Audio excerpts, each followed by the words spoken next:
Hello everyone, आप देख रहे हैं चैनल अमीन इन्फो। काफ़ी बच्चे ये सवाल कर रहे हैं कि सर हमें पेपर में पास होने के लिए कितने नंबर चाहिए इंडिविजुअल सब्जेक्ट में। इस टॉपिक को डिस्कस करने से पहले एक और टॉपिक में दोबारा से डिस्कस करना चाहूँगा। और ये पासिंग क्राइटेरिया मैं पिछले 2-2.5 सालों में पता नहीं कितनी वीडियो में इस टॉपिक के ऊपर बना चुका हूँ। बट स्टिल कुछ बच्चों को कन्फ्यूज़न रहती है कि यार ये पासिंग क्राइटेरिया का क्या रोल है यूनिवर्सिटी के अंदर। तो वो चीज़ एक बार फिर से आप लोग समझ लीजिए। देखो यार, सबसे पहले हम ईयर वाइज प्रमोशन का बात करते हैं। अभी मैं उस टॉपिक पर भी आऊँगा कि आपको इंडिविजुअल सब्जेक्ट में कितने नंबर चाहिए पास होने के लिए। लेकिन इससे पहले एक बहुत ही मेजर डाउट जो आपके मन में चलता है कुछ बच्चों के, वो डाउट अपने मन से निकाल दीजिए। मैं पिछले 2-2.5 सालों में मैंने आपको ये बहुत बार बताया है कि यार ईयर वाइज प्रमोशन के लिए आप लोगों को उस पर्टिकुलर ईयर के 50% सब्जेक्ट क्लियर करने होते हैं। जैसे फॉर एग्ज़ाम्पल आपको सेकंड ईयर से थर्ड ईयर में जाना है, लाइक फोर्थ सेमेस्टर से फिफ्थ सेमेस्टर में जाना है। तो आपको सेकंड ईयर के मतलब थर्ड एंड फोर्थ दोनों सेमेस्टर को मिलाकर 50% सब्जेक्ट्स क्लियर करने हैं। लाइक अगर आपके 8 सब्जेक्ट्स हैं तो कम से कम 4 सब्जेक्ट्स क्लियर करो। अब वो 4 सब्जेक्ट या तो थर्ड सेमेस्टर के हो सकते हैं या फोर्थ सेमेस्टर के हो सकते हैं, या 2-2 थर्ड के और फोर्थ के भी हो सकते हैं, या 3 थर्ड के 1 फोर्थ का, या 3 फोर्थ के 1 थर्ड का भी हो सकता है। कुल मिलाकर सेकंड ईयर से थर्ड ईयर में जाने के लिए आपको 50% सब्जेक्ट क्लियर करने होते हैं। तो आपका ईयर वाइज प्रमोशन हो जाता है। लेकिन मैं आपको जब चीज़ें बताता हूँ तो हर एक चीज़ खुल के बताता हूँ। और ये बात मैंने कभी भी नहीं कही कि यार जिस सब्जेक्ट में आप, लाइक मान लो आपने 50% सब्जेक्ट क्लियर कर लिए, आप प्रमोट हो गए फिफ्थ सेमेस्टर में। लेकिन जो सब्जेक्ट आपने क्लियर नहीं करे वो पेपर भी तो आप क्लियर करोगे ही करोगे। तो ऐसा अपने माइंड में अगर आपके ज़रा भी डाउट चलता है कि यार अगर हमने 50% सब्जेक्ट क्लियर कर लिए तो बचे हुए सब्जेक्ट जो हम क्लियर नहीं कर पाए उसको हम ऐसे ही छोड़ देंगे, नहीं। आपको हर एक सब्जेक्ट यूनिवर्सिटी के अंदर हर एक सब्जेक्ट क्लियर करना पड़ता है। बस ईयर वाइज प्रमोशन की बात यहाँ पे ये है कि उस पर्टिकुलर ईयर के 50% सब्जेक्ट क्लियर करो तो ही आपको नेक्स्ट ईयर में प्रमोशन मिलेगा। और जो सब्जेक्ट आपने क्लियर नहीं करे वो नेक्स्ट ईयर के साथ आप दे सकते हो। लाइक फोर्थ सेमेस्टर के नहीं करे कुछ सब्जेक्ट क्लियर, तो वो आपको सिक्स सेमेस्टर के साथ क्लियर करने ही होंगे। जब तक उसको क्लियर नहीं करोगे तो आपको डिग्री नहीं मिलेगी। सिमिलरली अगर आपने थर्ड सेमेस्टर के कुछ सब्जेक्ट क्लियर नहीं करे तो वो फिफ्थ के साथ क्लियर करने होंगे। जब तक नहीं करोगे क्लियर आपको डिग्री नहीं मिलेगी। सिमिलरली अगर आप फर्स्ट ईयर से सेकेंड ईयर में आ रहे हो, आपके फर्स्ट प्लस सेकेंड सेमेस्टर दोनों को मिलाकर 50% सब्जेक्ट क्लियर है, यानी कि कम से कम 4 सब्जेक्ट क्लियर हैं। ठीक है, आपका प्रमोशन हो जाएगा थर्ड सेमेस्टर में। लेकिन जो सब्जेक्ट आपके क्लियर नहीं है वो आपको सेकंड ईयर के साथ देने होंगे। लाइक जो सब्जेक्ट फर्स्ट ईयर के क्लियर नहीं है वो थर्ड सेमेस्टर के साथ, और जो सेकंड सेमेस्टर के क्लियर नहीं है वो फोर्थ सेमेस्टर के साथ देने होंगे। तो इस चीज़ को समझो। इस चीज़ से कंफ्यूज मत हो कि यार कुछ सब्जेक्ट हमारे क्लियर नहीं हुए लेकिन 50% क्लियर होगा तो जो सब्जेक्ट क्लियर नहीं हुए वो हमको देने ही नहीं है। प्लीज़ ऐसी दुविधा अपने माइंड में मत रखो, इस तरह का कन्फ्यूज़न अपने माइंड में मत रखो, ठीक है? अब हमारी बात थी कि यार थर्ड ईयर में क्या चक्कर है? थर्ड ईयर में तो ईयर वाइज़ प्रमोशन का कोई चक्कर ही नहीं है। अगर आपका थर्ड ईयर का एक पेपर भी रह गया तो उसके लिए 1 साल ही खराब होता है, सिंपल सी बात है। अगर आपका फिफ्थ सेमेस्टर का रहता तो 6 महीने खराब होते हैं, वही बात हो गई 1 साल ही खराब होगा। और आपका सिक्स्थ सेमेस्टर का कोई पेपर रह जाता है या फिर आप फेल हो जाते हो, बेसिकली फेल हो जाते हो, तो वो नेक्स्ट ईयर ही होगा, ठीक है? उसके लिए कोई आपका ये नहीं है कि सिर्फ एक पेपर रह गया तो आपको ग्रेजुएशन की डिग्री दे देंगे, नहीं। कोई भी एक पेपर आपका रहता है तो वो देना ही पड़ेगा अगले साल, चाहे कुछ भी हो जाए, ठीक है? अब हम आते हैं यार इंडिविजुअल सब्जेक्ट के ऊपर। इंडिविजुअल सब्जेक्ट के ऊपर देखो, आपको 40% मार्क्स लाने हैं हर एक सब्जेक्ट में।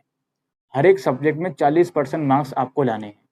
अब एसओएल्स के जो स्टूडेंट हैं, उनके जो ऑनर्स कोर्सेज़ के स्टूडेंट के एग्ज़ाम खत्म हुए हैं, उनका लगभग सब पेपर 75 मार्क्स के आए हैं। प्रोग्राम कोर्सेज़ के एग्ज़ाम शुरू हुए, कुछ बीकॉम प्रोग्राम में कुछ पेपर 50 मार्क्स का आया है ई-कॉमर्स का। इसके अलावा कुछ पेपर 75 मार्क्स के आए हैं, और कुछ बीए प्रोग्राम के अंदर एजुकेशन का पेपर आई थिंक 100 मार्क्स का आया है, और शायद एक आध पेपर और 100 मार्क्स का आया है। कोई दिक्कत नहीं है। 100 मार्क्स का पेपर आ गया, इसका ये तो मतलब नहीं है कि मैंने आपको कुछ गलत बता दिया। मैंने आपसे कहा था 75 का पेपर आएगा लेकिन पेपर 100 का आ गया।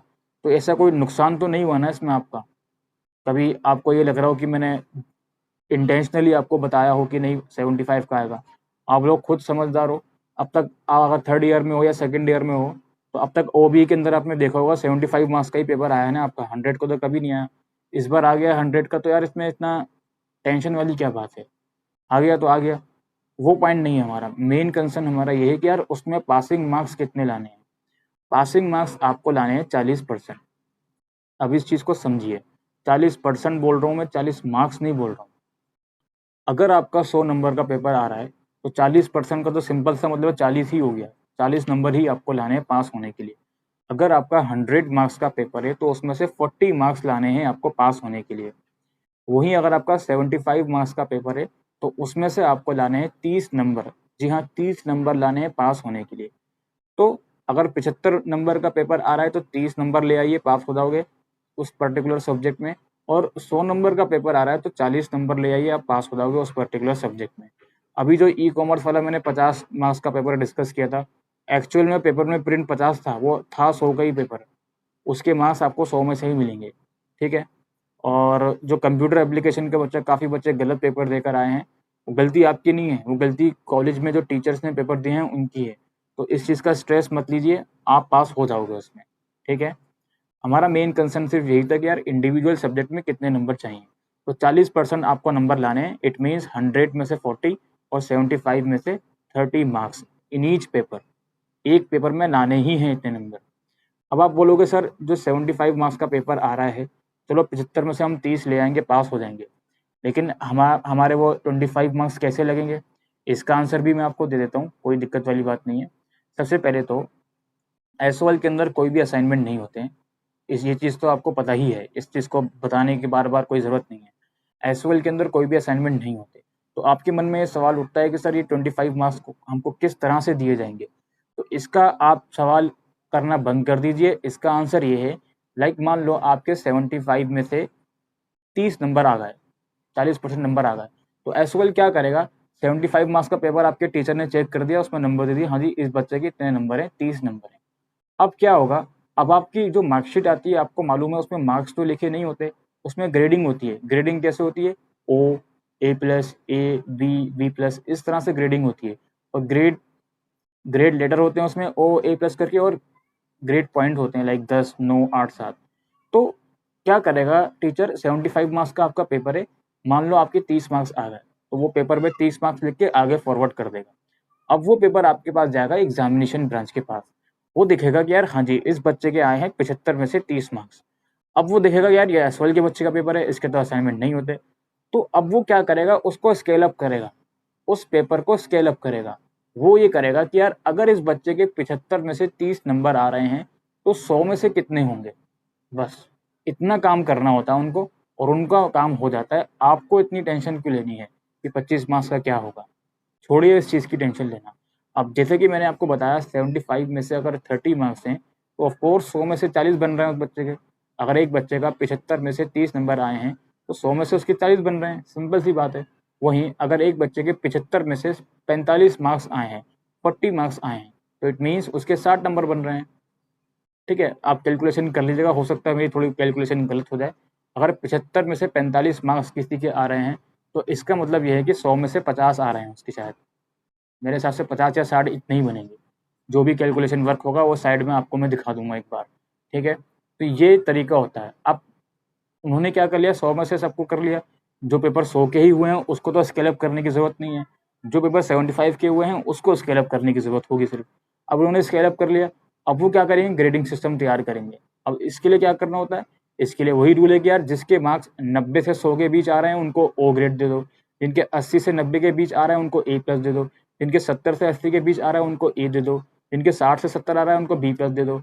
ऐसे ही 50 से 60 वालों को सी दे दो, सॉरी बी दे दो, और 40 से 50 वाले को सी दे दो। फिर फेल वो कर देनी है, मतलब फेल करेंगे 40 से कम हो गए तो, ठीक है। तो थोड़ा बहुत इसमें भी मेरी कैलकुलेशन गलत हो गई होगी, लेकिन कुल मिलाकर जो इस वीडियो का मेन कंसर्न था वो दो मेन हाईलाइट थी। वो यही थी कि यार आपको हर सब्जेक्ट में 40% मार्क्स लाने हैं। अगर 100 का पेपर हो रहा है तो 40 नंबर, 75 का हो रहा है तो 30 मार्क्स।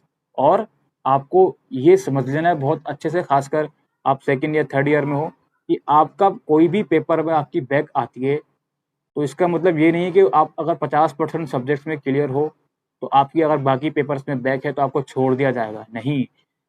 सिर्फ ईयर वाइज प्रमोशन के लिए हम लोग ऐसा बोलते हैं कि आप लोगों को सेकंड से थर्ड ईयर में और फर्स्ट से सेकंड ईयर में जाने के लिए 50% सब्जेक्ट क्लियर करने हैं। और जब आपका प्रमोशन हो जाएगा तो आपने जो सब्जेक्ट क्लियर नहीं करे थे वो क्लियर करने ही होंगे नेक्स्ट ईयर के साथ। तो प्लीज़ अपने माइंड से ये दुविधा निकाल दो कि यार जो सब्जेक्ट हमने क्लियर नहीं करे, हम उसको क्लियर किए बने बिना भी हमको डिग्री मिल जाएगी, ऐसा नहीं होगा। और सिमिलरली अगर आप थर्ड ईयर में हो, आपका 5th या 6th सेमेस्टर में बैक आता है, चाहे 1 या 2 पेपर में ही बैक हो दोनों को मिला के, वो पेपर आपको क्लियर करना ही होगा। अगर 6th सेमेस्टर में बैक है तो नेक्स्ट ईयर ही होगा पेपर 1 साल बाद, 5th सेमेस्टर में बैक है तो दिसंबर 2022 में पेपर होगा, ठीक है? तो यही कुछ चीज़ें थी जो आपको मैं बताना चाहता था। आई होप दोस्तों आपको ये वीडियो यूज़फुल लगी हो, तो वीडियो को शेयर करिएगा। Thank you.